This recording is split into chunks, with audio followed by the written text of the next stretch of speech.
रात का समय था। आसमान में घने काले बादल छाए हुए थे।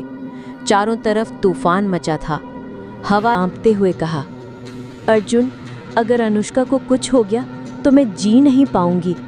अर्जुन ने उसका हाथ पकड़ते हुए कहा, रिया, मैं हूं ना, हम मिलकर अनुष्का को ढूंढ लेंगे।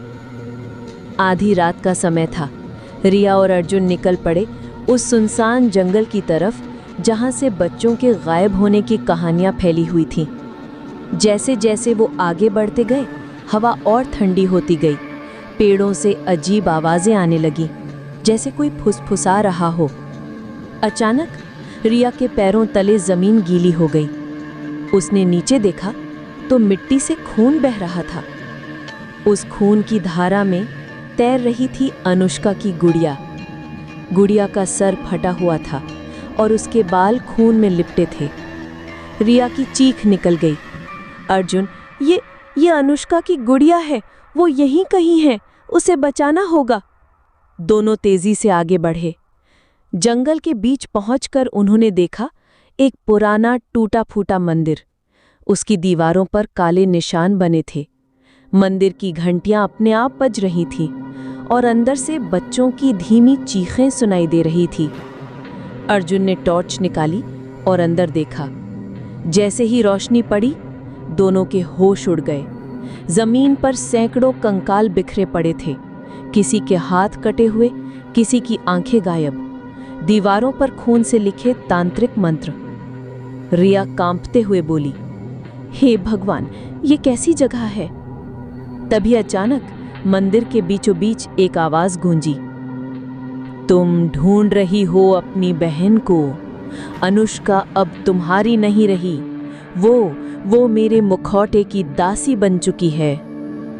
अंधेरे से निकलकर सामने आया एक तांत्रिक। उसके शरीर पर राख लगी हुई थी, हाथ में खून से सना त्रिशूल और आंखें लाल लाल जल रही थीं। उसके सामने रखा था वही मुखौटा जो शमशान से बाहर निकला था। तांत्रिक हंसते हुए बोला,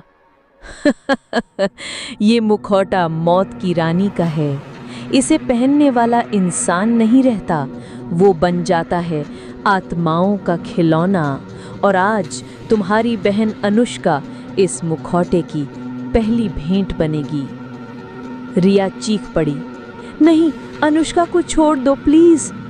लेकिन तभी अंधेरे से धीरे धीरे बाहर आई अनुष्का। उसकी आंखें सफेद थीं, चेहरा पीला, होंठ नीले और चेहरे पर आधा चढ़ा हुआ मुखौटा। रिया जोर जोर से रोने लगी, अनुष्का, मुझे देखो, मैं तुम्हारी दीदी हूँ, तुम्हें कुछ नहीं होगा, मैं तुम्हें बचाऊंगी। लेकिन अनुष्का की आवाज बदल चुकी थी।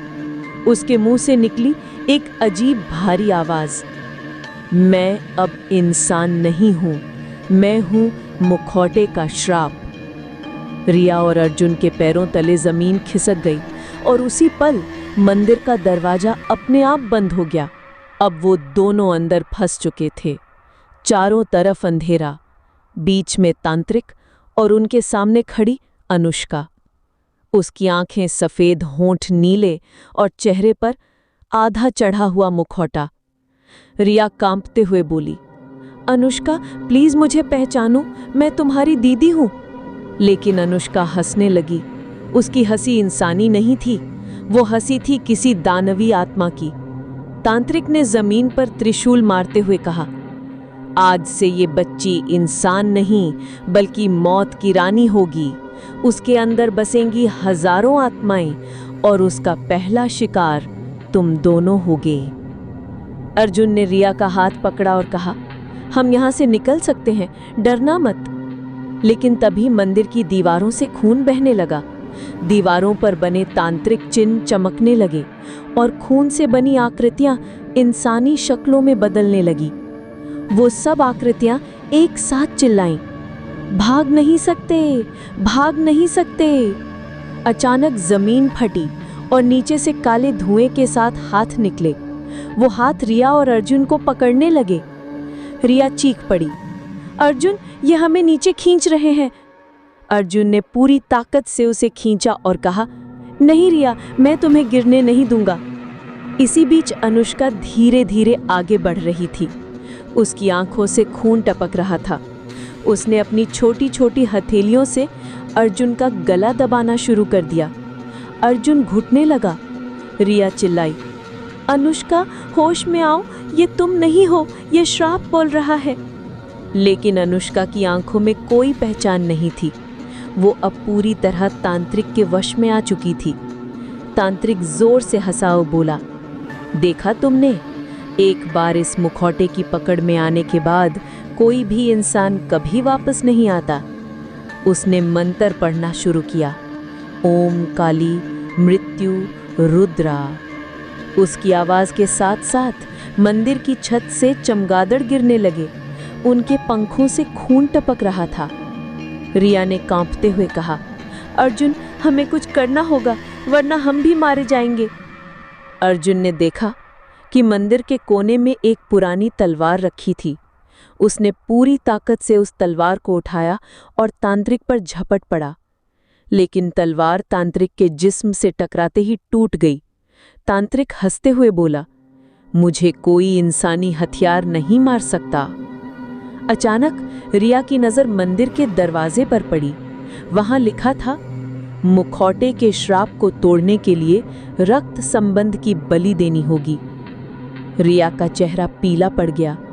उसने धीरे से कहा, मतलब अगर मुझे अनुष्का को बचाना है तो मुझे अपना खून देना होगा। तांत्रिक गरजते हुए बोला, हाँ, तू अपना खून दे और तेरी बहन मेरी दासी बन जाएगी।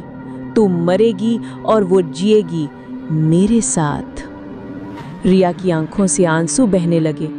उसने अर्जुन की तरफ देखा और कहा, अर्जुन, अगर मेरी कुर्बानी से अनुष्का बच सकती है तो मैं तैयार हूं।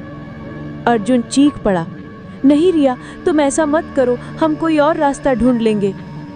लेकिन रिया ने धीरे धीरे अपनी कलाई पर छुरा चला दिया। खून जमीन पर गिरने लगा। जैसे ही खून गिरा, मंदिर की दीवारें हिलने लगी। मुखौटा और तेज चमकने लगा। अनुष्का जोर जोर से चीखने लगी। उसके शरीर से काला धुआं निकलकर तांत्रिक की तरफ जाने लगा। तांत्रिक चीखा, नहीं, ये नहीं हो सकता। अचानक एक तेज रोशनी फैली। तांत्रिक के जिस्म से लपटें उठने लगी।